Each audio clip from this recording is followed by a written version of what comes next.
নজর রাখবো পরবর্তী সংবাদে। দক্ষিণ জেলায় বিজেপির পক্ষ থেকে বিশেষ বৈঠক, যেখানে ভারতীয় জনতা পার্টি দলের ৩৯ মনু মণ্ডলের মণ্ডল সভাপতি এবং তার সঙ্গে দক্ষিণ জেলার জেলা পরিষদের সভাপতি দীপক দত্তের সঙ্গে বেশ কিছু বক্তব্য এবং প্রতিক্রিয়া উঠে এসেছে আজকের বৈঠকের মধ্য দিয়ে। নবনিযুক্ত যেহেতু জেলা পরিষদের সদস্যরা রয়েছেন, পঞ্চায়েত সমিতির সদস্যরা রয়েছেন, তারা কেমন ভাবে কাজ করবেন, আগামী দিনের রূপরেখা ঠিক কি তৈরি হবে তা নিয়ে আজকের এই বক্তব্য। কি বক্তব্য বিজেপি নেতার, শুনুন।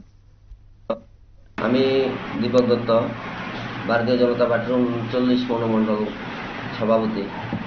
তো সাউথ ত্রিপুরা জেলা পরিষদের যে নির্বাচন, এই নির্বাচনে আমাকে দল ১৫ নং আসনে প্রার্থী হিসাবে ঘোষণা দিয়েছিল এবং আমি গণদেবতাদের আশীর্বাদ নিয়ে বিপুল ভোটের ব্যবধানে আমি জয়ী হয়ে এসেছি।